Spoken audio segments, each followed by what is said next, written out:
గలను యేసుతో కలిసి నేను అయినా తీరం చేరగలను యేసుతో కలిసి నేను నా జీవిత నావను నాకై నేను నడుపలేను.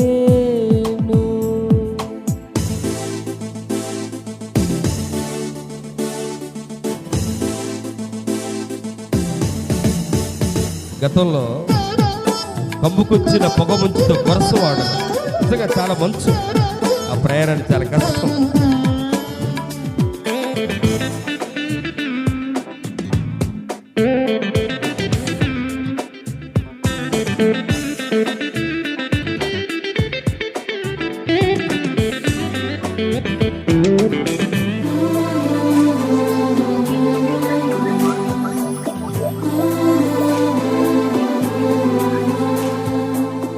కమ్ముకొచ్చిన పొగ మంచుతో మూసుకున్నది మార్గం,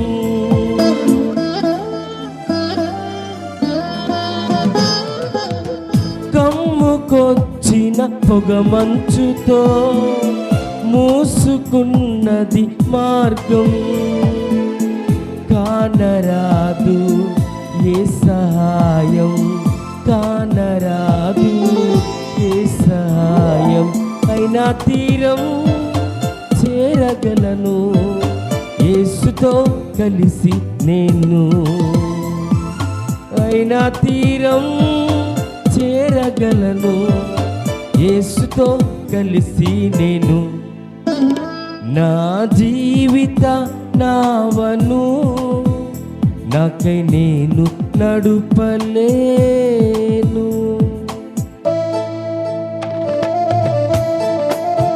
చాలాసార్లు మనుషులు చేసే బెదిరింపులకు భయపడిపోతూ ఉంటాం. కటిక చీకటి బెదిరింపుతో దాన్ని పోల్చొచ్చు మనం. ధైర్యం ఆవిరైపోతుంది, నిరుత్సాహాలకు వెళ్ళిపోతూ ఉంటాం.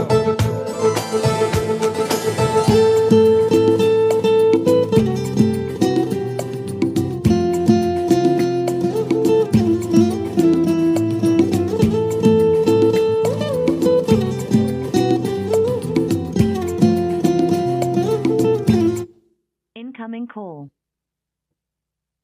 Incoming.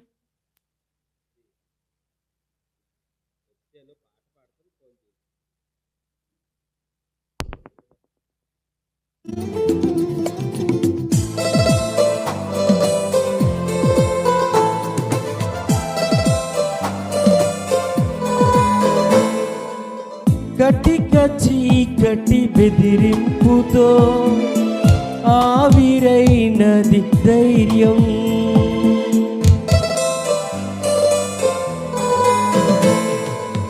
కటిక చీకటి బెదిరింపుతో ఆవిరైనది ధైర్యం, జాడలేదు ఆశా కిరణం, జాడలేదు ఆశా కిరణం, అయినా తీరం చేరగలను యేసుతో కలిసి నేను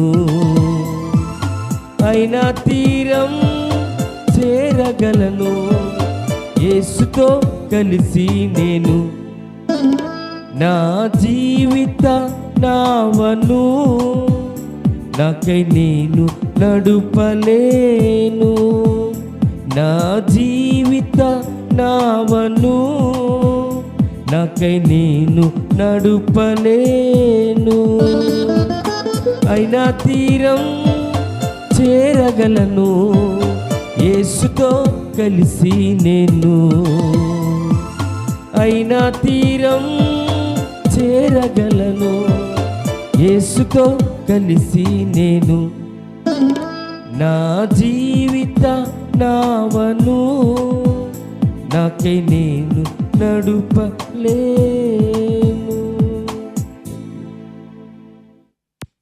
హల్లెలూయా. ఎన్నెన్నో వేదనలు అనుభవించినాడు నిన్ను రక్షించుట కొరకే మన పాపంబు కడుగుట కొరకే ఎన్నెన్నో వేదనలు అనుభవించినాడు. నిన్ను రక్షించుట కొరకే మన పాపంబు కడుగుట కొరకే వెలలేనిది తన త్యాగం, కనలేనిది ఆ మరణం. వెలలేనిది తన త్యాగం, కనలేనిది ఆ మరణం.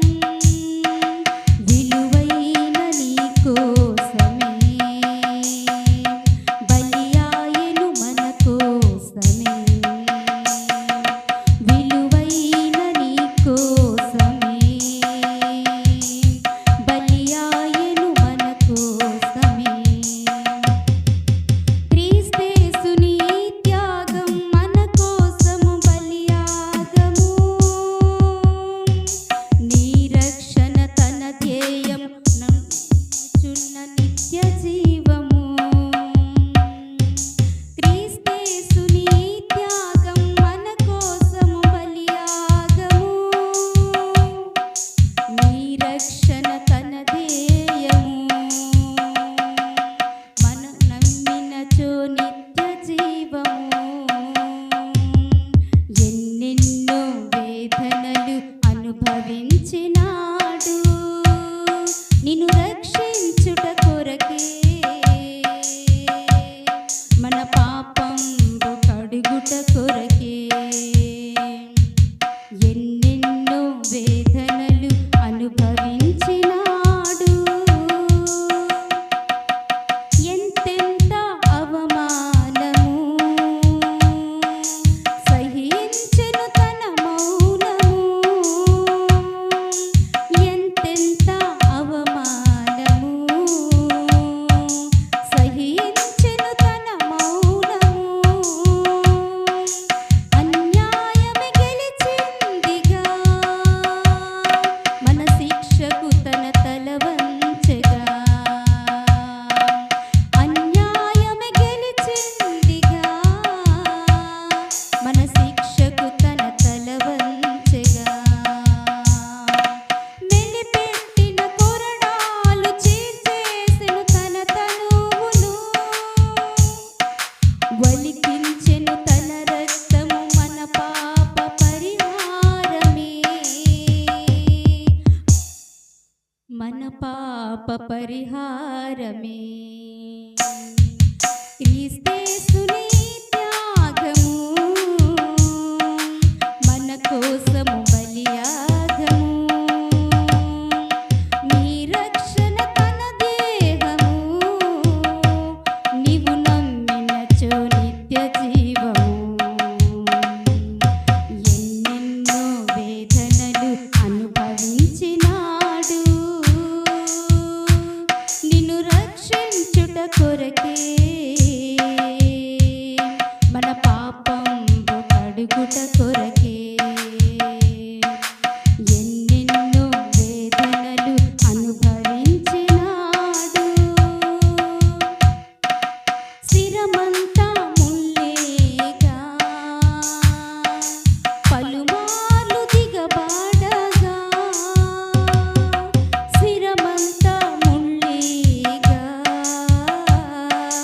పలుమార్లు దిగబాడగా. మోసాడు సిలువ భారము మన ఘోర పాప భారము. మోసాడు సిలువ భారము మన ఘోర పాప భారము. బంధించెను ఆ చీలలు వేలాడెను తన తనువును. విడిచేసి తన శ్వాసని విమోచించి మన ప్రాణము. విమోచించే మన ప్రాణము. ఎన్నెన్నో వేదనలు అనుభవించినాడు నిన్ను రక్షించుట కొరకే.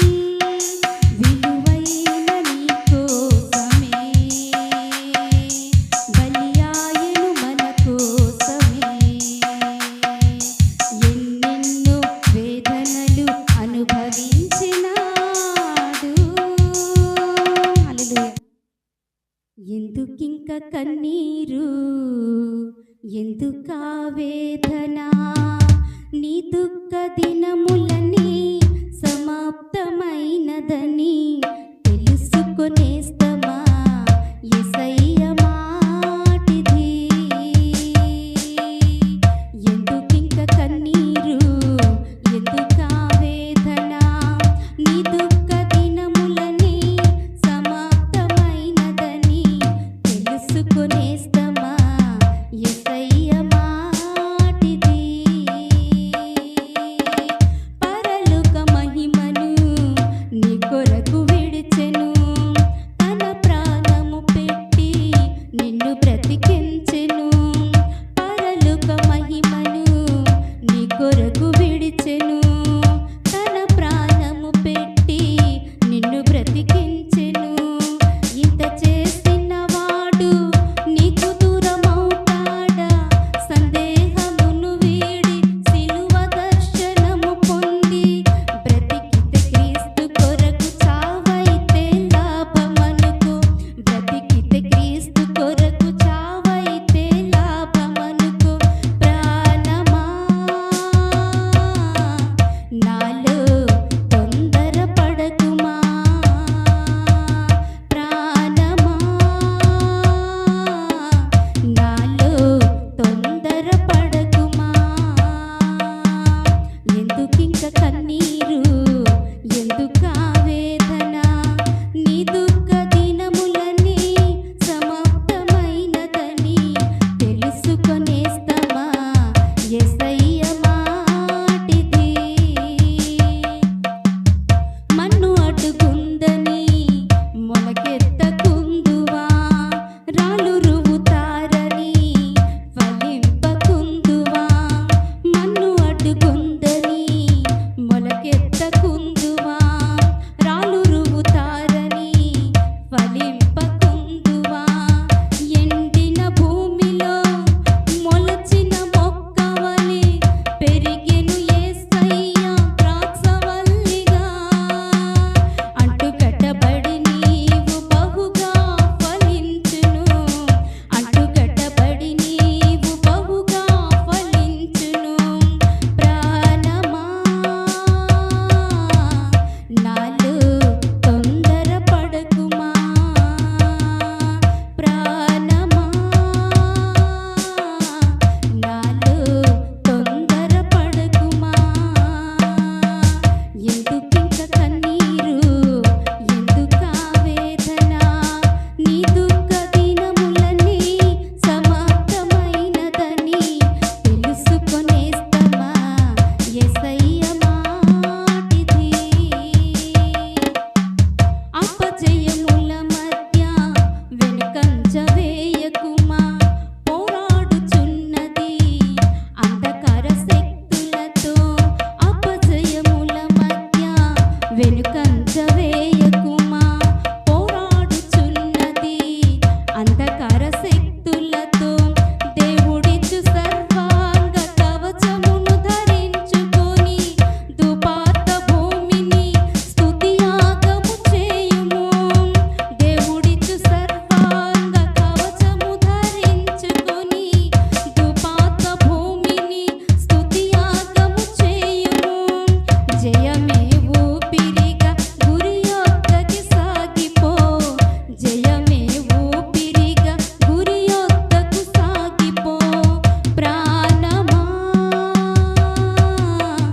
నాలో తొందరపడకుమా ప్రాణమా నాలో తొందరపడకుమా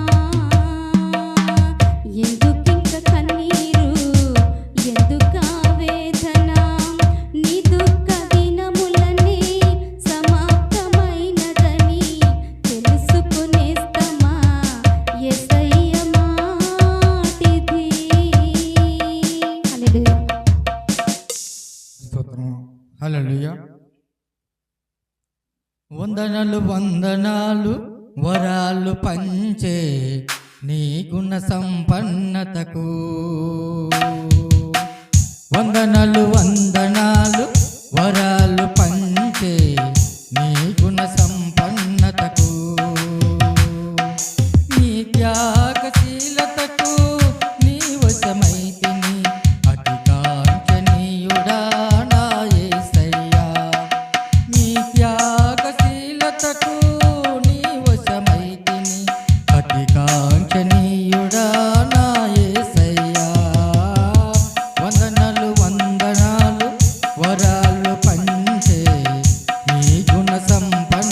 సంపన్నతకు.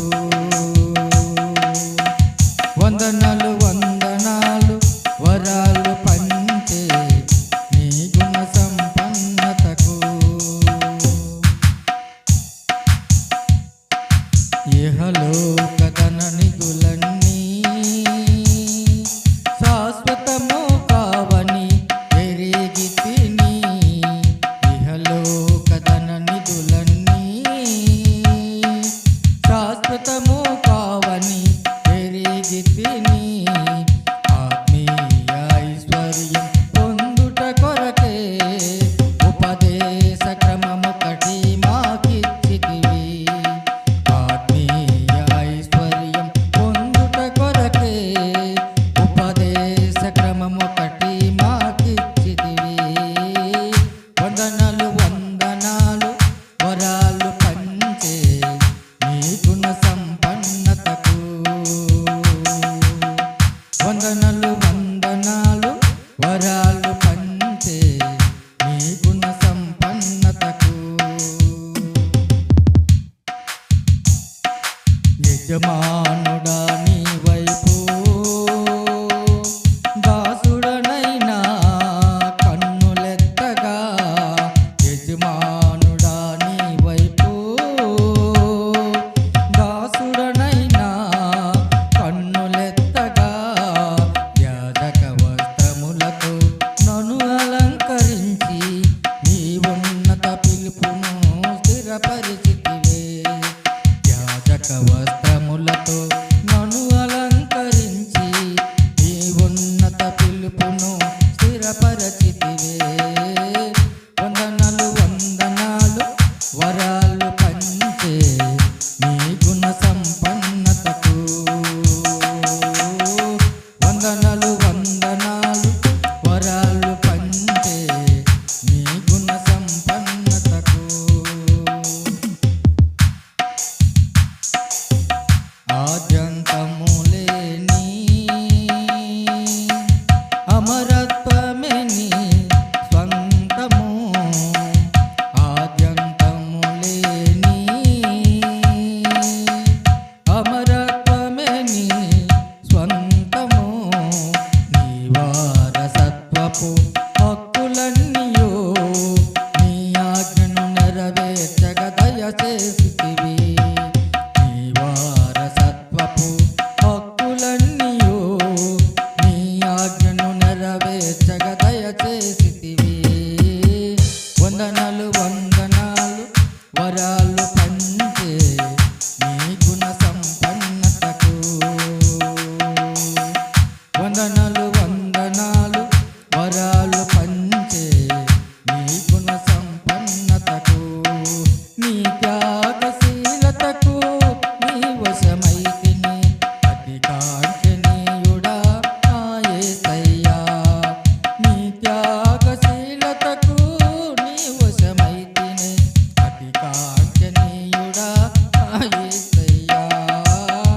వందనాలు వందనాలు వరాలు పంచే నీ గుణ సంపన్నతకు.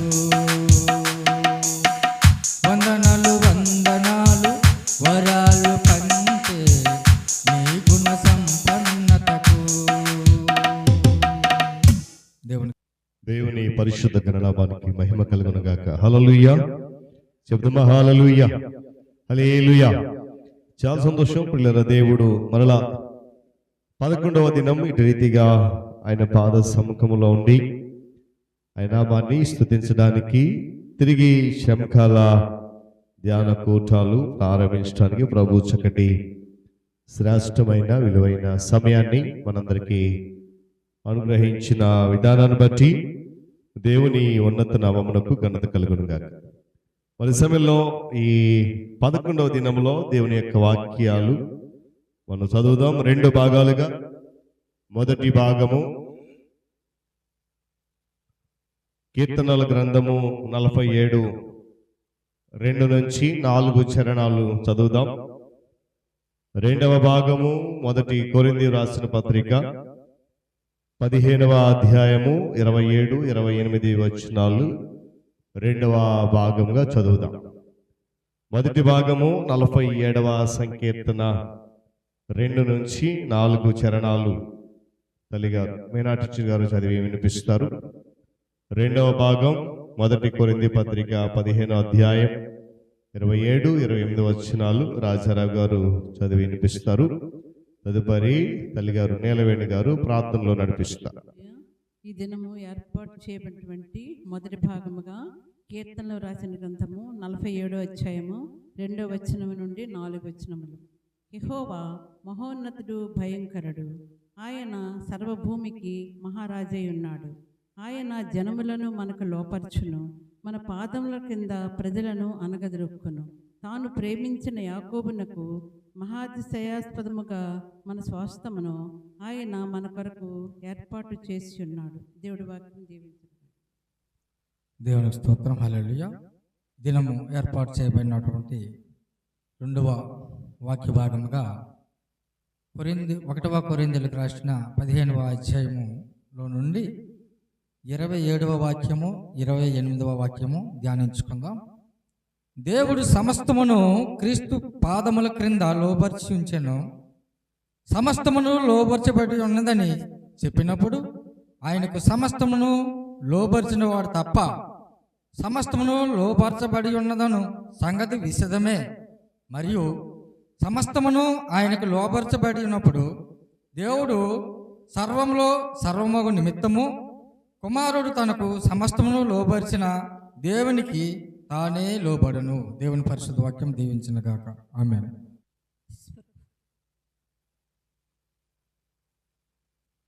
హల్లెలూయా. మహోన్నతుడు అయిన దేవాధిపతి అయిన సర్వోన్నతుడు అయిన సర్వసంపూర్ణటువంటి మా ప్రభువా, ఇదిగో తండ్రి నైనా నీకు వేలాది వందనాలు, వేలాది స్తుతి స్తోత్రము. మా దేవాధిపతి అయిన తండ్రి, సర్వమంతుడు అయిన సర్వశక్తి గల మా యెహోవా తండ్రి, నీకే వేలాది వందనాలు, వేలాది స్తుతి స్తోత్రాలు ప్రభా. ఇదిగో తండ్రి నైనా మా సింగసనము, మా చిన్న సంఘముకి తండ్రి నైనా నువ్వు పోషించి ఆశీర్వదించమని ప్రభా ప్రార్థిస్తున్నాము తండ్రి. మా సంఘ నాయకులకు దీవించి ఆశీర్వదించు ప్రభా. నీకే స్తుతి ఘనత మహిమ ప్రభావములు తండ్రి. అలాగే ప్రభానైనా ఇక్కడ వచ్చినటువంటి కూడినటువంటి బిడ్డలందరికీ నైనా దీవించి ఆశీర్వదించు. మా ప్రభు అయిన మా యేసు రక్షక తండ్రి, మా దేవాధిపతి తండ్రి, సర్వదేవాధిపతి సర్వసంపూర్ణటువంటి మా యెహోవా తండ్రి, నీకే స్తుతి ఘనత మహిమ ప్రభావములు తండ్రి. మా ప్రభు అయిన మా యేసు రక్షక నీ పరిశుద్ధ నామములో వేడుకుంటున్నాను తండ్రి. ఆమేన్. మంచిది. సమయంలో వాక్య భాగాలు చదివి వినిపించినటువంటి తల్లిగారు మీనాటి గారికి, రాజారావు గారికి, ప్రార్థనలు నడిపించిన తల్లిగారు నీలవేణి గారికి ప్రభు నామములో వందనాలు తెలియజేస్తూ ఉన్నాను. మరి సమయంలో 11వ ప్రశ్న స్పందన ప్రతిస్పందన కొరకు సిద్ధపడదాం. ఈ యొక్క మరి దినము నుండి నూతనంగా మరి ప్రియులు సహోదరి సువర్ణకుమారి బెహరా గారు ఈ కార్యక్రమాన్ని ఈ దినము నుండి 10 దినాలు కొనసాగిస్తారు. ఈ సమయంలో మరి వారిని ఆహ్వానిస్తూ సమయాన్ని ఇస్తాం. దేవునికి స్తోత్రం. స్పందన ప్రతిస్పందనకు స్వాగతం అండి. 11వ ప్రశ్న, సమస్తమును లోపర్చును అని రాయబడింది, అది ఎవరి కోసం? దేవుని కోసం. అంటే ఎవరు చెప్పారండి? దేవుడు క్రీస్తు కోసం. కాదండి, సమస్తమును లోపర్చినది అంటే మీరు చెప్పిన ఆన్సర్ కరెక్టే కానీ కాదండి. సమస్తమును లోపర్చినది అని రాయబడింది, అది ఎవరి గురించి ఎవరికి చెప్పారు? దేవుడు క్రీస్తు గురించి చెప్పారు. ముగ్గురు చెప్పారండి, అనిల్ మాష్ గారు, మేనా ఆంటీ, ధనంజయ. Thank you. సమయంలో అందరం లేచి నిలబడదాం. మనకి ఇవ్వబడిన పాటల షీట్లో నుండి 15వ పేజీలో ఉన్నటువంటి పాట 2వ పాట, యేసు గొర్రె పిల్లను నేను వదకు తేబడిన గొర్రెల పిల్లను పాట పాడుతూ ఈ 11వ దిన కూటంలో ముందుకు కొనసాగుదాం. మనకి ఇవ్వబడిన పాటల షీట్లో నుండి 15వ పేజీలో ఉన్న 2వ పాట, యేసు గొర్రె పిల్లను పాట పాడుతూ ఆరాధనలో ముందుకెళ్దాం. యేసు గొర్రెయ పిల్లను నేను, వధకు తేబడిన గొర్రెయ పిల్లను. యేసు గొర్రెయ పిల్లను నేను, వధకు తేబడిన గొర్రె పిల్లను. దినదినము చనిపోచున్నాను, యేసు క్రీస్తులో బ్రతుకుచున్నాను. దినదినము చనిపోచున్నాను, యేసు క్రీస్తులో బ్రతుకుచున్నాను. యేసు గొర్రెయ పిల్లను నేను, వధకు తేబడిన గొర్రెయ పిల్లను.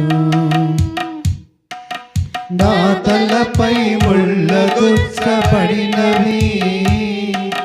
నా తలంపులు ఏడుస్తున్నవి. నా మోమున ఉమ్మి వేయబడినది, నా చూపులు తలదించుకున్నవి. నా తలపై ముళ్ళగుచ్చబడినవి, నా తలంపులు ఏడుస్తున్నవి. నా మోమున ఉమ్మి వేయబడినది, నా చూపులు తలదించుకున్నవి. యేసు గొర్రెయ పిల్లను నేను, వధకు తేబడిన గొర్రెయ పిల్లను. యేసు గొర్రెయ పిల్లను నేను,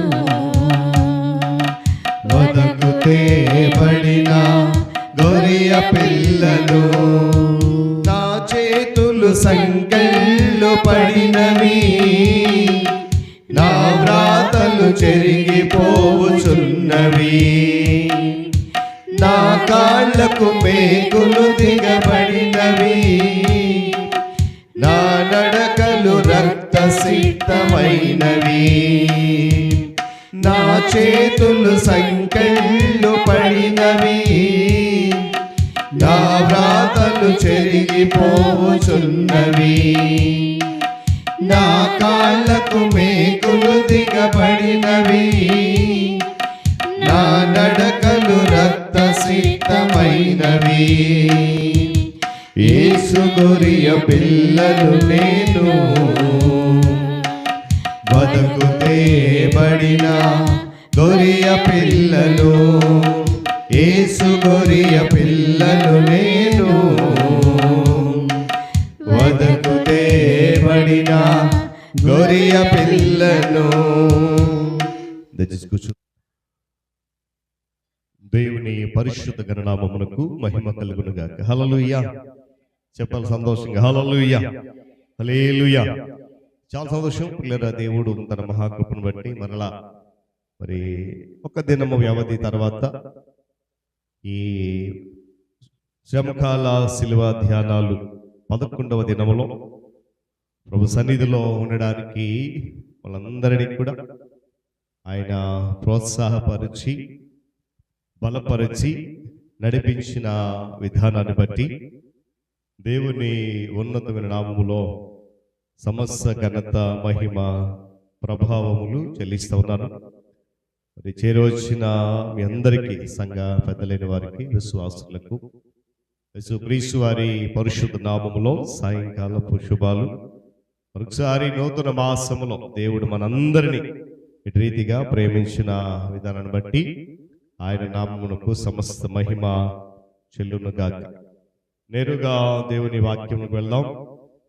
ఈరోజు మన యొక్క ధ్యాన అంశము వశపరచుట. గత శనివారం మనం ధ్యానం చేసిన అంశం ఏంటంటే, చెప్పండి, లోబడినటువంటి జీవితం.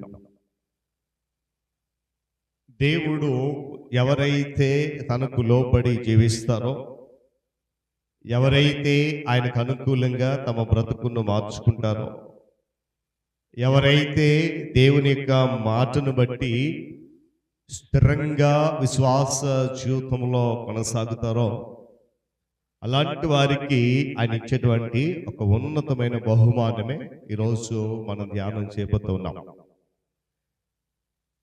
వశపరచుట లేక స్వాధీనపరచుట, లేక మరొక మాటలో చెప్పాలంటే అదుపులోనికి తెచ్చుకుంటా, అప్పగించడం, ఇలా చాలా రకాల అర్థాలు ఉన్నాయి.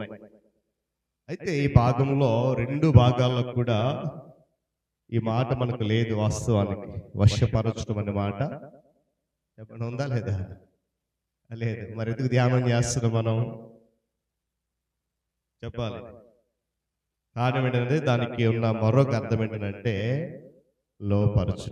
దేవుని స్తోత్రం కలుగును గాక. 2 వాక్య భాగాల్లో కూడా ఆ మాట మనం చూస్తున్నాం. కీర్తనల గ్రంథంలో చూసాము, నూతన నిబంధన గ్రంథంలో కూడా చూసాం. ఎవరు ఎవరిని వశం చేస్తారు, వేటిని వశం చేస్తారు అని అంటే, మనం చదువుకున్నటువంటి మొదటి భాగంలో కీర్తనకారుడు కోరహు కుమారులు ఈ కీర్తన రాస్తూ దేవుని సన్నిధి యొక్క ఔన్నత్యాన్ని పొగుడుతూ, దేవుని సన్నిధి యొక్క గొప్పతనాన్ని చాటు చెబుతూ, ఆయన యొక్క గుణగణాలను వర్ణిస్తూ రాసిన కీర్తన. ముందుగా ప్రజలను పురుకొరుపుతూ ఉన్నారు వాళ్ళు. ఏమన్నారు చూడండి, సర్వజనులారా చప్పట్లు కొట్టండి, జయధ్వనులతో దేవుని గూర్చి ఆర్భాటం చేయండి అని చెప్పి ముందుగా ప్రజలను వారు ఉత్తేజపరుస్తూ ఉన్నారు దేవుని సన్నిధిలో. కారణం ఏంటంటే దేవుని సన్నిధికి వచ్చి మౌనంగా కూర్చోవడానికో, దేవుని సన్నిధికి వచ్చి నోరు తెరవకుండా హృదయము తెరకుండడానికో రావాల్సి లేదు అనేటువంటిది కోరహు కుమారునికి అర్థం. అందుకే అన్నాడు, చప్పట్లు కొట్టండి, జయధ్వనులతో దేవుని గూర్చిన ఆర్భాటం చేయాలి. కారణం ఏంటంటే తర్వాత దేవుని గుణగణాలు చెబుతూ, యెహోవా మహోన్నతుడు, భయంకరుడు, ఆయన సర్వభూమికి మహారాజు. కాబట్టి ఆయన సన్నిధిలో మనం మౌనంగా ఉండడానికి వీల్లేదు. అదేంటండి మౌనంగా ఉండడానికి వీల్లేదంటే, ఆయన భయంకరుడైతే మాకేంటండి, మహారాజు అయితే మాకేంటండి అనేటువంటి ఆలోచన మనలో ఉంటే గనక ఏమండి, ఆ ఆలోచన విధానాన్ని తొలగించుకోవాలని చెప్పి ఇక్కడ వాక్య భాగం యొక్క గూఢార్థం. ఎందుకనంటే ఆయన మహోన్నతుడు, భయంకరుడు కనుక, సర్వభూమికి మహారాజు అయినాడు కనుక, ఎవరైతే ఆయనకు లోబడిన జీవితం కలిగి, ఎవరైతే ఆయనను చప్పట్లతో, జయధ్వనులతో, ఆర్భాటంతో స్తుతిస్తారో వారికి ఆయన ఇచ్చేటువంటి బహుమానం ఏంటంటే, చదవండి 3వ చరణం, ఆయన జనములను మనకు లోపరుస్తాడు, లేక మన వశం చేస్తాడు. దేవుని స్తోత్రం కలుగును. ఏమండి, స్వయంగా దేవుడు చెప్తున్న మాట, కోరహు కుమారులు దేవుని యొక్క గుణగణాలను వర్ణిస్తూ చెబుతున్న మాట. దేవునికి మనము విధేయులుగా జీవిస్తే, లేక గత శనివారం ధ్యానించినట్లుగా దేవునికి కనుక మన జీవితము లోబడినట్లయితే, గత దినాన్ని ధ్యానం చేసినట్లుగా మన మాదిరి అడుగు జాడలు అనేకులను ప్రభు దగ్గర తీసుకుని వస్తే ఏమంటాడంట, ఆయన స్వయంగా జనములను మనకు లోపరుస్తాడు. 2వ మాట చదవండి, కింద మాట, మన పాదముల కింద సమస్త భూజనులను, లేక అధికారులను, రాజు, ఇంకెంతో మంది ఉన్నారు, వారందరినీ కూడా ఏం చేస్తారంట, అనగద్రొక్కుతాడు. ఎక్కడ చెప్పాలి, ఎక్కడ? మన పాదముల క్రింద. దేవుని స్తోత్రం కలుగును గాక. చూడండి, ఆయన సర్వభూమికి మహారాజు అయినాడు కనుక సమస్తమైనటువంటి కాలగతులు ఆయన నియంత్రణలో ఉన్నాయి. ఇక్కడ కూర్చుని మనం కూడా బహుశా మనం అనుకోవచ్చు, మనంతటా మనం వచ్చాము ఇక్కడ, కానీ ఇది మనంతటా మనం ఇక్కడికి వచ్చిన విధానము కాదు. ఆయన తన ఉద్దేశానుసారంగా మనల్ని ఇక్కడికి నడిపించాడు. మనందరి జీవితాల కొరకు కూడా దేవుని యొక్క నియంత్రణలో ఉన్నాయి. చూడండి, ఇప్పుడు మన కుటుంబాలు ఉన్నాయి, అవి మన నియంత్రణలో ఉంటాయి, బయట నియంత్రణలో ఉంటాయా? మన వశంలో ఉంటాయి. మనం చేసే పని అయితేనేమి, మన వస్తువులు అయితేనేమి, మనకున్నటువంటి మన చుట్టూ పరిస్థితులన్నీ కూడా మనకు అనుకూలంగా మన ఆధీనంలో ఉంటాయి. కానీ మన ఆధ్యాత్మిక జీవితం మాత్రము మన వశము కాదు, అది దేవుని వశము. దేవుని స్తోత్రం కలుగును గాక. అందుకే సర్వభూమి మహారాజు కనుక ఎవరినైనా సరే ఏమండి తన యందు విశ్వాసం ఉంచి లోబడిన ప్రజలకు ఆయన ఏం చేస్తాడంట, సమస్త జనములను లోపరుస్తాడు. ఇది ఎప్పుడు నెరవేరుతుంది అంటే యేసుక్రీస్తు ప్రభు వారు తన రెండవ రాకడలో వచ్చిన తర్వాత ఆయన యందు భయభక్తులు కలిగి సిద్ధపాటు కలిగి ఎవరైతే ఉంటారో వారిని ఆయనతో పాటు ఉన్నత స్థానాన్ని తీసుకెళ్ళిన తర్వాత అక్కడ ఆయనతో పాటు ఏలుబడి చేసేటటువంటి ఒక గొప్ప అవకాశాన్ని దేవుడు మనకి ఇస్తాడు. అప్పుడు ఈ భూమి మీద ఉన్న జనములన్నీ కూడా మనం ఏం చేస్తామంట, పరిపాలన చేస్తాం. దేవుని స్తోత్రం కలుగును గాక. అందుకే మాట, ఆయన జనములను మనకు లోపరుస్తాడు, మన పాదముల క్రింద ప్రజలను అనగదొరుకుతాడు. ఇప్పుడు మనము ఆయన పాదముల దగ్గర వినయముతో పశ్చాత్తాపంతో వచ్చినప్పుడు ఏమండి, మనకు వ్యతిరేకమైనటువంటి ప్రతి దానిని కూడా మన పాదాల దగ్గరికి ఆయన తీసుకొచ్చి మనకు లోపరుస్తాడు. గమనించాలి, భూమి అంతా కూడా యేసుక్రీస్తు ప్రభు వారికి ఆధీనంలో ఉంది. తండ్రి అయిన దేవుడు తన కుమారుడైనటువంటి యేసుక్రీస్తు ప్రభు వారికి ఆయనతో పాటు సమాన అధికారాన్ని ఇచ్చాడు కనుక ఆయనతో పాటుగా ఆయన యందు ఎవరైతే విశ్వాసం ఉంచిన వారు ఉంటారో, ఎవరైతే ఆయనను వెంబడిస్తారో, ఎవరైతే ఆయనను హృదయపూర్వకంగా ఆరాధిస్తారో వారికి కూడా ఆయన ఏదైతే వశపరుచుకున్నాడో తన బిడలకు కూడా దానిని వశపరుస్తాడని చెప్పి జ్ఞాపకం చేస్తాడు. ఇక రెండు విషయాలు మనం, ఒకటి జనములను మనకు లోపరుస్తాడు, రెండోది ఏంటంట, మన పాదముల కింద ఏం చేస్తాడంట, అనగదొరుకుతాడు ప్రజలను.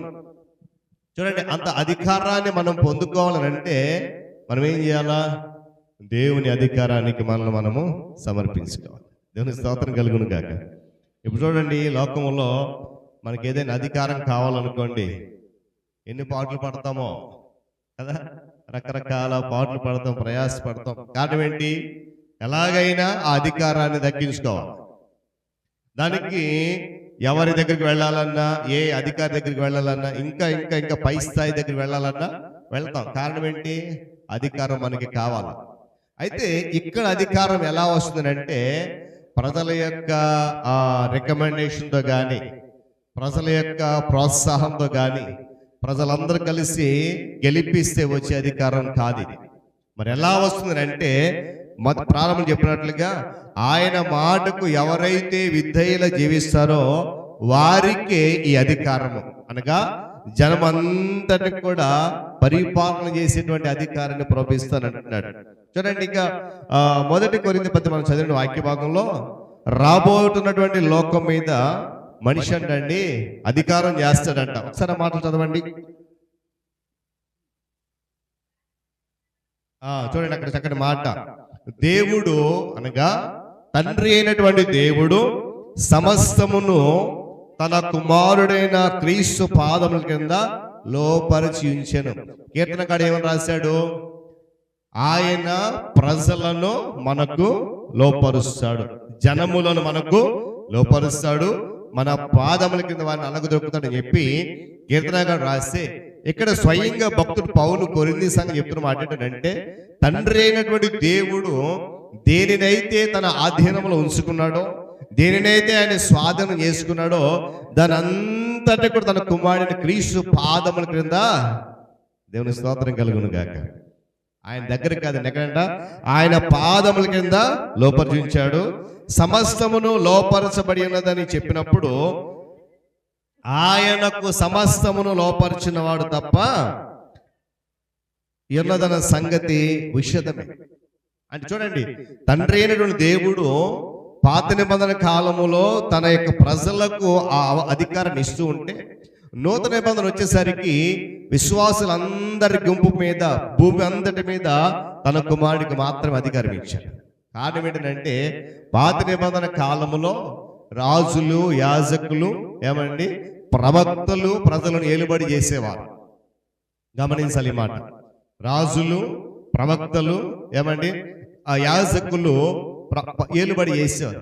కానీ వాళ్ళు ఏలుబడి చేశారు తప్ప ఏ మనిషిని కూడా పాపము నుండి వారు విడిపించలేకపోయారు. ఏ మనిషిని కూడా ఆ తప్పిపోయిన దారిని విడిపించలేకపోయారు కనుక ఈ అధికారం మనుషులకి ఇవ్వడం అనవసరం అనుకుని దేవుడు స్వయంగా మరల ఈ అధికారం అంతటిని కూడా ఆయన కుమారుడైన యేసు ప్రభు వారి పాదాల కిందే వశపరిచి ఉంచాడు. ఇప్పుడు ఆయనలో విశ్వాసం ఉంచిన వారందరికీ కూడా ఇవన్నీ కూడా వశమవుతాయి. దేవుని స్తోత్రం కలుగును గాక. ఈ సత్యాన్ని మనం మర్చిపోకూడదు. మనిషి యొక్క అధికారము యేసు ప్రభు వారి ద్వారా మాత్రమే నెరవేరుతుంది, అందులో ఎలాంటి సందేహం లేదు. ఇప్పుడున్న ప్రస్తుత కాలంలో ఏ ఒక్క విశ్వాసికి కూడా ఆ అధికారాన్ని కోరుకోవడానికి అవకాశం లేదు. కోరుకున్నా కూడా అది మనకు దక్కదంతే. ఎప్పుడు వస్తుంది అధికారం అంటే ఆయన ప్రధాన దూత శబ్దముతో వచ్చినప్పుడు, మేఘారూఢుడై క్రిందికి వచ్చినప్పుడు, మనమందరము కూడా ఆయన సిద్ధపాటు కలిగి ఆయనతో పాటు ఎత్తబడితే అప్పుడు ఆయన ఆధీనములు ఏదైతే ఉన్నదో అదంతా కూడా మనకి స్వాధీనం చేస్తాడు. దేవుని స్తోత్రం కలుగును గాక. ఆయన వచ్చి భూమి మీదకి ఆయన వచ్చిన తర్వాతే ఈ మాట నెరవేరుతుంది. కారణం ఏంటంటే ఆయన మానవాళికి ప్రతీది కూడా ఏమండి తండ్రి అయిన దేవుడు తన కుమారునికి సమస్తమును లోపరిచాడు, లేక అప్పగించాడు కనుక ఆ అధికారము తన యందు భయభక్తులు కలిగిన బిడ్డలకు ఇవ్వాలని ఆయన ఆశపడుతున్నాడు. రానున్న దినాల్లో ఏమని మనం ఎప్పుడు కూడా జ్ఞాపకం చేసుకుంటాం కదా, రాకడ ఎప్పుడు వస్తుందో ఎవరికి చెప్పాలి. రాకడ ఎప్పుడు వస్తుందో ఎవరికి తెలియదు కనుక మనం ఏం చేయాలా? సిద్ధంగా ఉండాలి. ఎందుకనంటే తండ్రి అయినటువంటి దేవుడు, కుమారుడైనటువంటి దేవుడు, వారిరువురి యొక్క మనస్తత్వాలు ఏ విధంగా అయితే ఏకమై ఉన్నాయో అలాగే విశ్వాసులు కూడా ఏకమై ఆయన ఇచ్చేటువంటి ఆ అధికారాన్ని వశము చేసుకోవడానికి సమస్తమును కూడా సిద్ధపాటు కలిగి ఉండాలి. పాత నిబంధనలు చెప్పాను కదండి, దేవుడు తన ప్రజలకు లోపరచుని అంటున్నాడు. నూతన నిబంధనలు మాత్రము అధికారం అంతా కూడా క్రీస్తుదే. ఎందుకంటే మనందరిని కూడా రక్షించుకున్నది ఆయనే. ఎలా రక్షించుకున్నాడో మనందరూ తెలుసు. అందుకొరకు ఈ ధ్యానాలు కదా, సిలువలో తన ప్రాణాన్ని త్యాగం చేయడం ద్వారా మనందరిని ఆయన కొనుక్కున్నాడు వెల ఇచ్చి. గమనించాలి, ఈ రాత్రి దేవుడు కీర్తనకారుడు ద్వారా జనమును మనకు లోపరుస్తున్నాడు. ఏమండి మన వశము చేయాలంటే ముందుగా మనం చేసే పని ఏంటంటే మన జీవితంలో నమ్మకముగా ఉండేటువంటి స్థితి కావాలి. ఎక్కడికి వెళ్ళినా ఏ పని చేసినా ఏమండి ఈ వ్యక్తి నమ్మకస్తుడు, లేకపోతే ఈ వ్యక్తి నమ్మకస్తురాలు, ఏదైనా వీరికి అప్పగిస్తే బాగుంటుంది అనేటువంటి విధంగా మన జీవితము ఉండాలి. లేకపోతే దేవుడు ఆయనతో పాటు మనం బయటకు తీసుకెళ్ళిన తర్వాత ఆ 1000 ఏళ్ల పరిపాలన అధికారం మనకి ఇచ్చినప్పుడు ఆయన అప్పగించిన పనిలో బాధ్యత లేకపోతే, నమ్మకం లేకపోతే ఆ పని మనకు అప్పగించడు. భూమి మీద ఉండగానే ఆ నమ్మకాన్ని మనము కొన్ని తెచ్చుకోవాలి. నిజంగా చూడండి, ఆ కోవలకి వస్తాడు ఒక వ్యక్తి. ఆదికాండము మనం చూస్తాం. ఆదికాండము 40వ అధ్యాయము 4వ వచనం, 41వ వచనం అధ్యాయము 40వ వచనంలో జ్ఞాపకం చేసుకుందాం. 40వ అధ్యాయము 4వ వచనం చదవండి ఒక్కరు. రెండవ మాట 41, 40 చదవండి.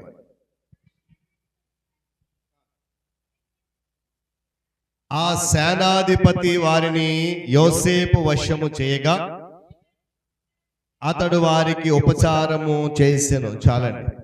యోసేపు గురించి మాటలు మనం ధ్యానం చేస్తున్నప్పుడు యోసేపులో ఉన్నటువంటి ఆ నమ్మకత్వం, యోసేపులో ఉన్నటువంటి ఆ శ్రేష్టమైనటువంటి గుణము మనము తప్పకుండా అలవాటు చేసుకోవాల్సి ఉంది. వాస్తవానికి అక్కడ యోసేపు ఉన్న పరిస్థితి ఎక్కడనంటే చెరసాలలో ఉన్నాడు. గమనించాలి ఈ మాట. చెరసాలలో ఖైదీగా ఉన్న వ్యక్తికి మరొక ఖైదీలను అప్పగించాడంటే ఆ వ్యక్తి మీద ఆ అధికారికి ఏముంది? చెప్పాలి ఏముంది? నమ్మకం ఉంది. అంతే కదండి. ఇప్పుడు చూడండి, ప్రస్తుత దినాలు మనం చూస్తే తోటి మనుషుల మీద మరొక మనిషికి ఎలాంటి నమ్మకము లేదు. అలాంటిది అక్కడ ఒక చెరసాలలో, ఐగుప్తు రాజు యొక్క చెరసాలలో ఒక ఖైదీగా ఉన్నటువంటి యోసేపుకి మరొక 2 ఖైదీల్ని వశం చేశాడు.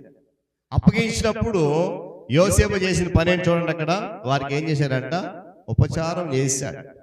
అంటే చూడండి, ఆ సేనాధిపతికి యోసేపు పట్ల ఉన్నటువంటి నమ్మకం, యోసేపు పట్ల ఉన్నటువంటి ఒక గొప్ప నిరీక్షణ అనొచ్చు. అంటే ఆ వ్యక్తికి వీళ్ళిద్దరిని అప్పచెప్తే జాగ్రత్త కాపాడతాడు. ఆ వ్యక్తికి ఆ వ్యక్తి వశం చేస్తే వీళ్ళిద్దరూ కొట్టుకోకుండా ఉంటారు. ఆ వ్యక్తి దగ్గర ఉంటే వీళ్ళిద్దరు ఎలాంటి చెడు పనికి వెళ్ళరు. ఇలాంటి ఒక మంచి ఉద్దేశంతో యోసేపు వశం చేసినట్లు చూస్తున్నాం. ఈరోజు పిల్లలు నేను అంటాను, దేవుడు లోకంలో ఉన్న వ్యక్తులను మన వశము చేయాలనంటే, కీర్తనగాడు చెప్పినట్లుగా జనములను మనకు లోపరచాలంటే మనలో ఉండాల్సింది ఏంటంటే దేవుడు కనుగొనగలిగే నమ్మకమైనటువంటి స్థితి ఉండాలి. చూడండి, గడిచిన దినాల్లో మనం ధ్యానం చేసుకున్నాం. చెరసాలకు జైలుకి వెళ్తే ఏమండి ఖైదీల పరిస్థితిని బట్టి ఒక్కళ్ళని ఇద్దరిని ముగ్గురిని ఒక్క దాంట్లో ఉంచరు. ఎందుకంటే వాళ్ళు ఏ గొడవలు ఆడుకుంటారో కొట్టుకుంటారో అని చెప్పేసి ఉంచరు, లేదంటే ఆత్మహత్యలు చేసుకుని ఉంచరు. ఒక్కొక్కరిని ఒక్కొక్క సెల్ల వేస్తారు. కానీ ఏంటంటే గొడవలు ఇక్కడ యోసేపు పరిస్థితి కూడా ఇంచుమించు అలాంటిదే. వాస్తవానికి యోసేపు ఏ నేరము చేయలేదు, గమనించాలి. కానీ యోసేపు వశము చేయబడినటువంటి ఖైదీలు మాత్రం నేరం చేసినట్టుగా బైబిల్లో. అంటే రాజుకు వ్యతిరేకంగా మాట్లాడినప్పుడు వాళ్ళిద్దరిని తీసుకువెళ్ళి చెరసాలను వేసినప్పుడు వాళ్ళిద్దరు భయముతో ఆత్మహత్య చేసుకుంటారేమో అని చెప్పి యోసేపు చేతికి అప్పగించాడు ఆ సేనాధిపతి. ఒకవేళ ఈ వ్యక్తి నమ్మకమే అంటే ఆ సేనాధిపతి తెలుసు యోసేపులో ఎలాంటి కల్మషము లేదు కనుక ఈ వ్యక్తి వాళ్ళిద్దరూ చేసుకోబోయే అగత్యాన్ని ఆపుతాడు. వాళ్ళిద్దరూ ప్రాణాలు తీసుకోకుండా నిలుపుదల చేసిన ఒక నమ్మకం అప్పచెప్పాడు. అదే నమ్మకము ప్రభువులో మన మీద కలిగితే ఏమండి ఈ లోకములో మారని వ్యక్తిని ఎవడ కూడా ఉండడండి. దేవుని స్తోత్రం కలుగును కాక. దేవుడు అలాంటి నమ్మకమైన స్థితి మనలో కనుగొంటే ఈ భూమి మీద నేను మారను అనే వ్యక్తి ఎవడ కూడా ఉండడు. కాకపోతే మనం చేయాల్సింది ఏంటంటే దేవునికి లోబడేటువంటి జీవితం మనకు వస్తే ఆ లోబడిన జీవితంతో పాటు నమ్మకమైన స్థితి కూడా మనకి ఉండాలి. చూడండి, మరొక వాక్యం చదువుదాం. ఆదికాండము 41వ అధ్యాయము 40వ వచనం చదువుదాం. నీవు నా ఇంటికి అధికారివై ఉండుము, నా ప్రజలందరూ నీకు విధేయులందరూ, సింహాసన విషయములు మాత్రమే నేను నీకంటే పైవాడి ఉందనని యోసేపుతో చెప్పాను. చూడండి, ఒక ఖైదీగా చెరసాలలో పట్టుబడిన వ్యక్తి ఇప్పుడు ఏమైపోయాడు? చెప్పండి ఏమైపోయాడు? ఇప్పుడు ఫరో ఇంటికి అధికారి అయిపోయాడు. దేవుని స్తోత్రం కలుగును గాక. ఏమండి, ఏ రాజు అయినా ఒక ఖైదీగా వచ్చిన వ్యక్తికి తన ఇంటిని అప్పగిస్తాడా? మనం అంటాం కదా, దొంగ చేతికి ఎవడ కూడా కదా, కారణం ఏంటి? ఉన్నది లేని కూడా దోచుకెళ్ళిపోతాడని చెప్పి. కానీ ఇక్కడ ఫరో ఏం చేశాడంటే యోసేపు యొక్క జ్ఞానము, యోసేపు యొక్క తెలివి, దానికి మించి యోసేపులో ఉన్నటువంటి దేవుని యందు కల భయభక్తులను గుర్తించి ఖైదీగా అనకుండా ఆ ఖైదీని తీసుకొచ్చి తన ఇంటంతటిని కూడా యోసేపు వశం చేశాడు. యోసేపుకు లోపరిచాడు అక్కడ ఫరో. దేవుని స్తోత్రం కలుగును గాక. ఆ ఆధిక్యత ఎలా వచ్చింది యోసేపు కంటే యోసేపులో ఉన్నటువంటి నమ్మకమైనటువంటి స్థితి. ఈరోజు ఈ కీర్తనకారుడు చెప్పినట్లుగా ఆ జనములంతటి కూడా మనకు దేవుడు మన వశం చేయాలంటే, మనకు లోపరచాలంటే అలాంటి నమ్మకమైన స్థితి మనలో ఉండాలి. అక్కడ యోసేపు విషయంలో ప్రజలు, రాజు సహితం ఎంతగానో ఆశ్చర్యపడేటువంటి రీతిగా తన జీవితాన్ని కొనసాగించాడు. ఎక్కడా కూడా తొట్టుబాటు పడలే. తన అన్నలు తనను మోసం చేసిన దగ్గర నుంచి, అమ్మ వేసిన దగ్గర నుంచి, రాజు కుటుంబంలో చెరసలు వేసిన ఎక్కడ కూడా ఏమండి తన నమ్మకత్వాన్ని పోగొట్టుకోలేదు. అందుకొరకే దేవుడు ఏం చేశాడంటే ఫరో ఇంటినే యోసేపు వశం చేశాడు. ఎంత గొప్ప ఆధిక్యత చూడండి. ఈరోజు వాక్యం వింటూ కూడా మన జీవితాలకు కూడా అలాంటి ఆధిక్యత దేవుడు ఇవ్వబోతున్నాడు రేపు ఆయన భూమి మీదకి దిగి వచ్చినప్పుడు. దేవుని స్తోత్రం కలుగును గాక. ఏమండి, అక్కడ ఇంకో మాట ఉంటది, ఇతరులకు కూడా అంటండి తమకున్నదంతటి కూడా ఏమండి యోసేపు చేతికి అప్పగించారట. మరొక చోట మాట రాయబడి ఉంది. చూద్దాం ఒకసారి 40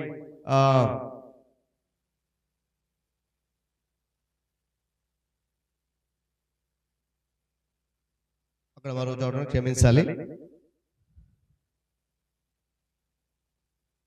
అక్కడ ఏమంటుందంటే అక్కడ ఉన్నటువంటి ప్రజలందరూ అంటండి యోసేపు చేతికి తమ దగ్గర ఉన్నదంతా కూడా పట్టుకొచ్చి ఇచ్చారట. తమకున్న ధనాన్నంతటిని కూడా యోసేపు చేతులు పెట్టి నిశ్చింతగా ఉండగలిగేటటువంటి నమ్మకమైన వ్యక్తిగా యోసేపు అక్కడ తన యొక్క ఆ జీవితాన్ని రుజువు చేసి వచ్చాడు. ఫరో ఎప్పుడైతే ఐగుప్తు దేశం మీద తన ఇంటి మీద అధికారిగా నియమించుకున్నాడో అప్పటి నుండి ప్రజలు కూడా యోసేపు నమ్మడం మొదలెట్టారు.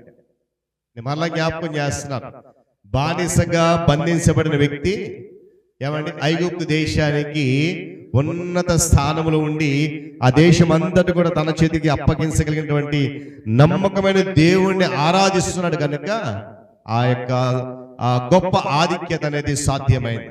ఈరోజు నేను అంటాను, వాక్యం చెప్తున్నట్లుగా దేవుడు మనకు ఇవన్నీ కూడా అనగా ప్రజలనైతేనేమి జనములైతేనేమి మన వశం చేయాలంటే మనం కూడా అలాంటి నమ్మకమైన స్థితి కలిగి జీవించాలి. చూడండి, యోసేపు అంటండి ప్రారంభంలో చిన్న విషయాల్లో నమ్మకం ఉన్నాడట, తర్వాత గొప్ప విషయాల్లో కూడా నమ్మకం ఉన్నాడు. ఈనాడు భారతదేశంలో ఉన్నటువంటి క్రైస్తవ సంఘాలకు ఏమండి ఎలాంటి మనుషులు అవసరం అని అంటే యోసేపు లాంటి మనుషులు అవసరం అంటే ఏమండి అలాంటి మాట విన్నప్పుడు దాంట్లో ఆశ్చర్యమేమీ లేదు.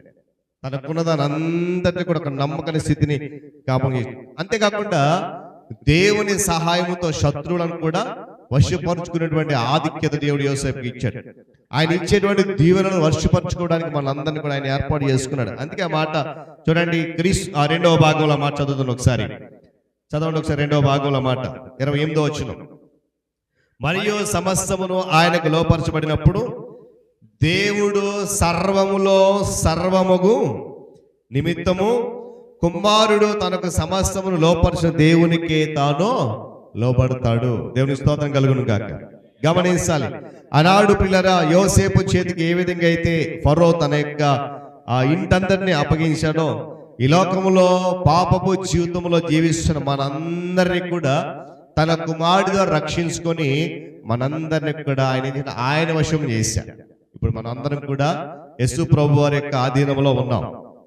ఆయనకు ఉద్దేశం ఏంటంటే మనము ఆయన ఇచ్చేటువంటి దీవెనలను వశపరచుకోవాలి, ఆయన ఇచ్చేటువంటి ఆశీర్వాదాలను మనము స్వాధీనం చేసుకోవాలి. చివరిగా ఒక మాట మనం జ్ఞాపకం చేసుకుందాం, మరొక యవనస్తులను మనం జ్ఞాపకం చేసుకుందాం. చూడండి, దానియేలు గ్రంథము 3వ అధ్యాయము 17వ వచనం చూస్తే మనందరికి తెలిసిన మాట, ఎప్పుడు కూడా నేను జ్ఞాపకం చేస్తూ ఉంటాం, ధ్యానిస్తూ ఉంటాం. అక్కడ ఏర్పడినటువంటి పరిస్థితి ఏంటంటే ఆ యవనస్తులు ముగ్గురు ఒక చక్కటి మాట అక్కడ పడతారు. చదవండి దానియేలు గ్రంథం 3వ అధ్యాయం 17వ వచనం చదవండి. తీసిన త్వరగా. మేము సేవించుచున్న దేవుడు మండుచున్న వేడిమి గల ఈ అగ్ని గుణముల నుండి మమ్మను తప్పించి రక్షించుటకు సమర్థుడు. ఇక్కడ మాట గమనించాలి, అక్కడ రాజు ఏం చేశాడంట, వారిని నెబుకద్నెజరు వారు ఏం చేశాడంట, వాళ్ళ ముగ్గురిని కూడా అగ్నిగుండంలో పడేశాడు. కానివ్వండి, అక్కడ ఉన్నటువంటి పరిస్థితుల్లో నెబుకద్నెజరు రాజుకు సమస్తం కూడా అప్పగించబడాలి, స్వాధీనం అయిపోవాలి. అక్కడ ఒక మాటను చూడండి, ఒక్కవేళ చదవండి, మమ్మును తప్పించి రక్షించుటకు సమర్థుడు మరియు నీ వశమున పడకుండా ఆయన మమ్మల్ని రక్షిస్తాడు. దేవుని స్తోత్రం కలుగును గాక. మనం చదివిన వాక్య భాగవతి, మనలను దేవుడు వేరే వాళ్ళ చేతికి అప్పగించడు. ఏమండి, ఇక్కడ బబులోను యొక్క యవనస్తులైనటువంటి శద్రకు మేషకు అబేద్నెగోలు అంటున్నారు, మేము నీ వశమున పడము. కారణం ఏంటంటే మేము నమ్ముకున్న దేవుడు నీ వశము నుండి తప్పించడానికి సమర్థుడు. అందుకే మాట, ఆయన ప్రజలను మనకు లోపరుస్తాడు. ఆ తర్వాత దానియేలు గ్రంథం మనందరికీ తెలిసిందే, ఎప్పుడైతే ఆ ముగ్గురు జీవితంలో దేవుడు ఆశీర్వాదం చేశాడు, నెబుకద్నెజరు అంటాడు, శద్రకు మేషకు అబేద్నెగోలు దేవుడే పూజార్హుడు. దేవుని స్తోత్రం కలుగును గాక.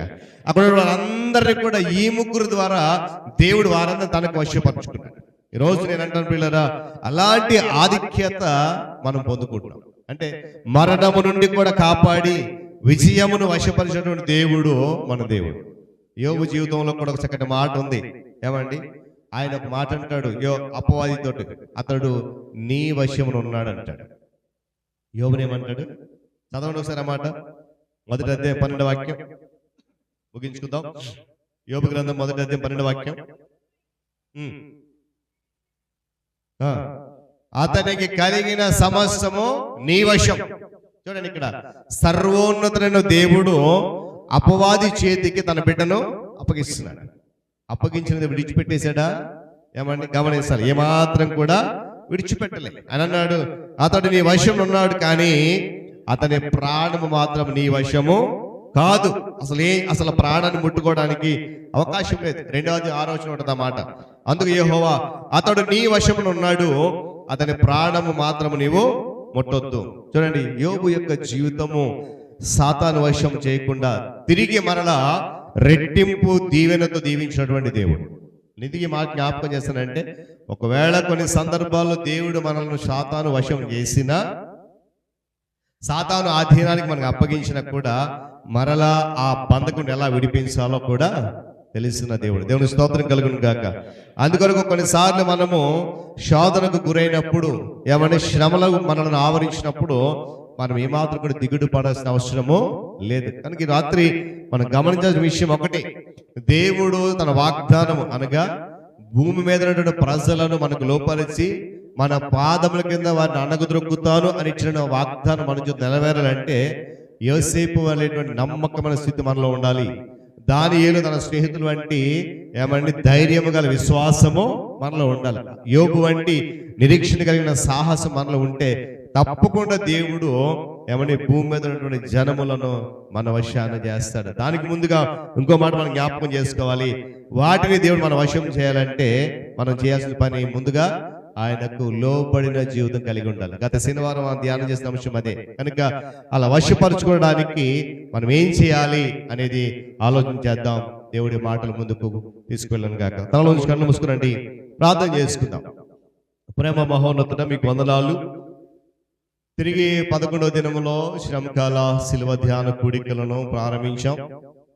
నాయనా, నూతన మాసములో మొదటి కూడికగా మేము చూస్తున్నప్పుడు నాయనా మాకు నీ ఆధిక్యతను ఇస్తానంటున్నావు, జనములను మా వశము చేస్తానంటున్నావు. నీ దీవెనలు మేము వశపరచుకోవడానికి, నాయనా మీరు ఇస్తున్న వాగ్దానాలను వశపరచుకోవడానికి, యోసేపు జీవితం నుండి, నాయనా దానియేలు స్నేహితుల జీవితం నుండి, యోబు జీవితం నుండి మాకు చూపించిన విలువైన మాటలు బట్టి స్తోత్రాలు.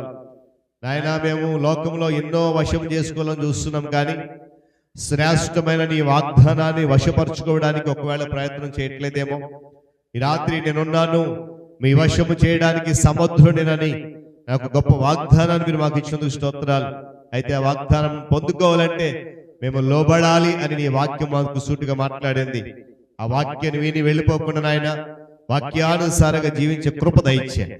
తిరిగి రానున్న దినాల్లో మరింత బలమైన నీ మాటలతో నన్ను మమ్మల్ని తృప్తిపరచండి, స్థిరపరచండి.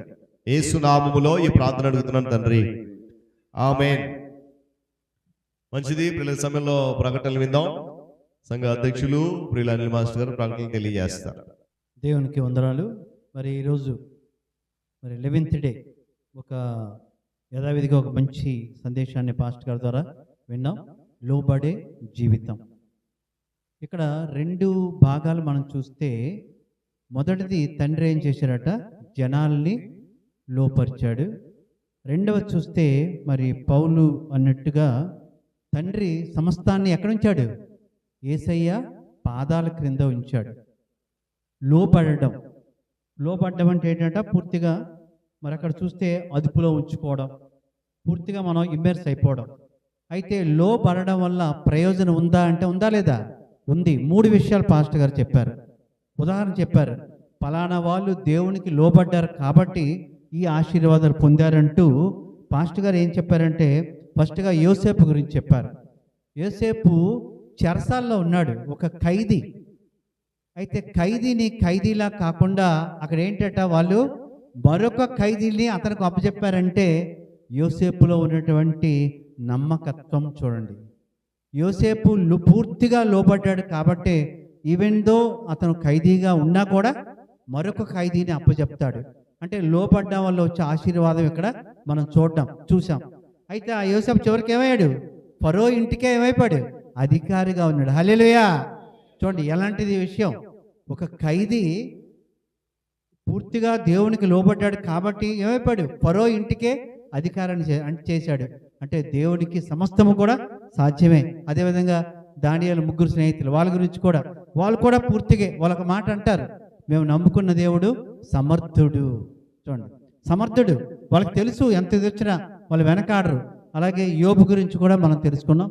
చాలా చక్కగా చెప్తూ ఒక మాట చూడండి, ఆయన పాస్టర్ గారు చెప్పారు, మనం యేసయ్య పాదాల దగ్గరికి వస్తాట, ఆయన ఏం చేస్తాడట, సమస్తాన్ని మన పాదాల కింద తెస్తాడు. చూడండి, మనం ఆయన పాదాల దగ్గరికి వెళ్తే దేవుడు ఏం చేస్తాడు, సమస్తాన్ని మన పాదాల దగ్గర చేస్తాడు. ఎంత అద్భుతమైన మాట చూడండి. నిజంగా ఇవన్నీ వింటూ ఉంటే ఎంత మనకి సంతోషం అనిపిస్తుంది, మన దేవుని యొక్క గొప్పతనం. అందుకే ఫస్ట్ అంటాడు ఏంటి వాక్య కీర్తనలో, చప్పట్లు కొట్టండి అంటూ దేవుని గొప్పతనాన్ని ఎప్పుడు కూడా పొగడాలట. తెలుసు అతను భయంకరుడు, మహోన్నతుడు. దేవుని గొప్పతనాన్ని అలాగ పొగుడుతూ ఉండాలి. మౌనంగా మనం ఉండకూడదని పాస్టర్ గారు చెప్పారు. ఒకసారి చప్పట్లు కొడుతూ పాస్టర్ గారికి వందనాలు సార్, చాలా చక్కగా చెప్పారు. మిగిలిన ప్రశ్నలు ఈ విధంగా ఉన్నాయి. మరి ఈ వారంలో మరి ఈ సోమవారం అయిపోతే మిగిలిన 5 రోజులు ఉన్నాయి కదా, మంగళవారం శనివారం వరకు. ఈ 5 రోజుల్లో ఇద్దరు పాస్టర్ గారితో పాటు వాక్యాన్ని పంచుకుంటారు, అంశాలు. అది గమనించాలి. వారి గురించి కూడా ప్రార్థన చేద్దాం. వారు కూడా ఎలా చెప్తారో మనందరూ కూడా ఆతృతగా ఎదురు చూద్దాం. గమనించండి. అదేవిధంగా మనకి 10 రోజులు అయిపోయాయి నిన్నటితో. ఈరోజు సువర్ణ బెహ్రా గారు క్వశ్చన్ అడిగారు. ఈ 10 రోజులు అయిపోయాయి కాబట్టి ఈరోజు రాత్రి చిన్న టెస్ట్ ఏంటంటే, గుర్తుంచుకోండి, కేవలం అంశాలే మన దగ్గర ఉన్నాయి కదా, అంశాలు 10 అంశాలు మన దగ్గర ఉన్నాయి, మన చేతుల్లో మన ప్రింట్ చేసాం. నేనేం చేస్తానంటే 9:30కి కరెక్ట్గా ఈ అంశాల మీద ఒక ప్రశ్న మన గ్రూప్లో పెడతాను. ఆన్సర్ కూడా ఏం రావాలి, అంశమే రావాలి. గమనించండి, మరొకటి రాకూడదు. అంశాల మీద ప్రశ్న వస్తుంది, ఆన్సర్ ఏం రావాలి, అంశమే రావాలి. ఎన్ని గంటలకి కరెక్ట్గా చూస్తారు, 9:30కి. ఎవరైతే ముందుగా ఆన్సర్ దేంట్లో పెట్టాలి, పర్సనల్గా నా దానికి పెట్టాలి. అర్థమైంది కదా, గ్రూప్లో పెట్టకూడదు. గ్రూప్లో పెడితే అందరికీ తెలిసిపోతుంది. అది గమనించండి. చాలామంది గ్రూప్లో పెడతారు, అలా పెట్టకండి, వేరేగా పెట్టండి. ఎవరైతే బాగా చేస్తారో అది రేపు దాన్ని అనౌన్స్ చేస్తాం. అదేవిధంగా మరి ఈరోజు రాత్రి 9:30కి నేను పెడతాం. మన గ్రూప్లో మీకు వస్తుంది, మన చర్చ్ గ్రూప్లో ఉంది కదా. ఆన్సర్ ఆన్సర్ లారెన్స్ కరెక్ట్, నా సెల్కి నా నెంబర్ తెలుసు కాబట్టి ఆ పర్సనల్గా పెట్టండి. మరి ఇవన్నీ చూస్తూ ఉంటే దేవుడట అందరి విషయాల్లో ఒకటి, దేవుడు సమర్థుడు. రాత్రి మనం ఒక క్రికెట్ మ్యాచ్ చూసాం. దాన్ని 43 కోట్ల మంది చూశారు, తక్కువ కాదు. ఒక చిన్న మ్యాచ్, దాన్ని 43 కోట్ల మంది చూస్తే దాంట్లో ఒక వ్యక్తి ఉన్నారు, సంజు శాంసన్, క్రిస్టియన్. అతను ఇండియాను గెలిపించాడు. లాస్ట్లో అతనికి ఇంటర్వ్యూ ఇచ్చారు, చెప్తారు మ్యాన్ ఆఫ్ ది మ్యాచ్ ఇస్తే ఎలా అంటే, అతను అన్నాడు, ఒకే మాట అన్నాడు, విన్నారా లేదు మీరు, thanks to the all mighty అన్నాడు. ఏమన్నాడు, thanks to the all mighty. All mighty ఎవరు, తర్వాత కదా ఎవరు, దేవుడు. ఇప్పుడు పాస్టర్ గారు చెప్పారు ఇప్పుడే, సమర్థుడు, ఆయన ఏమైనా చేస్తాడు. పోతుంది అనుకున్నాం మన మ్యాచ్, ఒకే ఒక వ్యక్తి, దేవుడి మీద నమ్మకం ఉన్నాడు కాబట్టే ఆ సంజు శాంసన్. చూసారా, గెలిచిన వెంటనే తన హావభావాలు చూసే ఉంటారు క్రిస్టియన్గా. వెంటనే నాకు చాలా మెసేజ్లు వచ్చాయి, మీ వాడండి గెలిపించాడని. అంటే వాళ్ళకి తెలుసు అతని వాళ్ళే గెలిచామని. నిజంగా ఇలాంటి అద్భుతాలు మనం ఎన్నో చూద్దాం. ఇప్పుడు లోబడే జీవితం కలిగి ఉంటే. అయితే మరి ఇవన్నీ కలిగి ఉండాలంటే మనం ఏముండాలట, సిద్ధంగా ఉండాలి. ఎలా సిద్ధంగా ఉండాలనేది రేపు సాయంత్రం 6:30కి మరలా కలుద్దాం. Thank you. అందరూ నిశ్చలు పడదాం. ముగింపు ప్రార్థన, ప్రభువు ప్రార్థన ఆశీర్వాదంతో ఈ 11వ దినం కూటాన్ని ముగించుకుందాం. ప్రార్థన చేసుకుందాం. సకల ఆశీర్వాదములకు కారణభూతుడును ప్రేమ నమ్మకం కలిగిన మా ప్రియ పరలోక తండ్రి, మీ గణనామానికి స్తోత్రాలు. తిరిగి శంఖాల శిలువ ధ్యాన కూటాలలో 11వ దినం నాయన, నిన్ను ప్రేమించిన బిడలకు, మీ యందు విశ్వాసం ఉంచిన బిడలకు, మీ అడుగు జాడలను అనుసరిస్తూ లోబడిన జీవితం కలిగి ఉన్న వారికి మీరిచ్చేటువంటి బహుమానం నాయన, మీరిచ్చేటువంటి ఆధిక్యత ఈ రాత్రి మేము ధ్యానం చేశాం. జనములను మాకు వశపరుస్తారంటున్నాం, సమస్తమైనటువంటి చీకటి శక్తులను మా ఆధీనంలో ఉంచుతానంటున్నాం నాయన. మీరు మా పాదముల క్రింద వారిని అణగదొక్కుతానంటున్నాం. ఎంత గొప్ప ఆధిక్యత మీరు ఇస్తున్నారు. అయితే నా తండ్రి, అవన్నీ మీ ద్వారా మేము వశపరుచుకోవాలంటే, అవన్నీ మీ ద్వారా మేము స్వాధీనపరుచుకోవాలంటే, మమ్మల్ని మేము నా తండ్రి మీ వాక్యానికి, మీ సన్నిధికి లోపడే విధంగా జీవించే కృప దయచేయండి. నేను యోసేపు యొక్క నమ్మకం స్థితిని బట్టి నాయన, ఫరో తన ఇంటంతటిని కూడా యోసేపు వశం చేశాడు. నాయన అదిగో దానియేలు స్నేహితులను నాయన నెబుకద్నెజరు వశాన పడకుండా వారిని కాపాడి ఆ ప్రజలందరినీ నాయన నీ వశం చేసుకున్నావు. నీ స్తోత్రాలు. యోబును అతన్ని అపవాది వశం చేసినప్పటికీ తిరిగి రెండంతల ఆశీర్వాదంతో మీరు దీవించిన విధానం కొన్ని స్తోత్రాలు. అయితే ఆ ముగ్గురు వ్యక్తుల జీవితాల్లో మేము గమనించినటువంటి అంశము, అతను ఒకరు నమ్మకమైన స్థితి కలిగి ఉంటే, మరొకరు ధైర్యం కలిగిన విశ్వాసం, మరొకరు నిరీక్షణతో కూడినటువంటి ధైర్యాన్ని ప్రదర్శించిన విధానాన్ని మేము ధ్యానం చేసి అట్టి కృప మాకు ఇచ్చారు. మీకు వందనాలు. నేడు మేము కూడా అలాంటి స్థితిలో ఉంటే నాయన జనములు మాకు వశపరుస్తామని అంటున్నాం. లోబడే విధానాన్ని మీరు స్తోత్రాలు నాయన. దాని మేము కొరకు నేను ఆ వశపరచుకోవడానికి మేము ఏం చేయాలో మరలా రేపటి దిన వినడానికి నీ సహాయం గురించి నడిపించమని చేరువచ్చిన బిడ్డలందరినీ పేరు పేరు దీవించి ఆశీర్వదించి పంపించండి. రాలేని బిడ్డలకు మరొక తరుణాన్ని దయచేయండి. శ్రేష్టమైన మాటలు వినకుండా దూరం అయిపోతున్న వారికి వారి మనస్సులో ఒక మంచి ఆలోచన పుట్టించి నడిపించండి. ఘనత మహిమ ప్రభావాలు మీరు పొందండి. యేసయ్య శక్తి కలిగిన నామములు అడుగుతున్నాను మా తండ్రి, ఆమేన్. పరలోకమందున్న మా తండ్రి, నీ నామము పరిశుద్ధ పరచబడును గాక, నీ రాజ్యం వచ్చును గాక, నీ చిత్తము పరలోకమందు నెరవేర్చినట్లు భూమి యందు నెరవేరును గాక. మాకు కావలసిన దిన ఆహారం నేడు మాకు దయచేయము. మరణోత్సవం మేము క్షమించి ఉన్న ప్రకారం మరణములు క్షమించు. మమ్మల్ని శోధన తెక్క దుష్టులను తప్పించు. ఎందుకంటే రాజ్యము బలము మహిమ నిరంతరమును నీవైనవి మా తండ్రి, ఆమేన్. పరమ తండ్రి దేవుని ప్రేమ, రక్షకుడైన యేసుక్రీస్తు వారి యొక్క కృప, పరిశుద్ధాత్మ దేవుని సహవాసమైన సన్నిధి కాపుదల, ఆయన ఇచ్చిన వాగ్దానాన్ని మన జీవితం నెరవేరుస్తూ సమస్తమును మనం వర్షపరిచే విధంగా మన జీవితాలను ఆయనకు లోపడే విధంగా నడిపించి దీవించి స్థిరపరచును గాక. ఆమేన్. అందరికి వందనాలండి. దేవుడు మనందరినీ దీవించును గాక.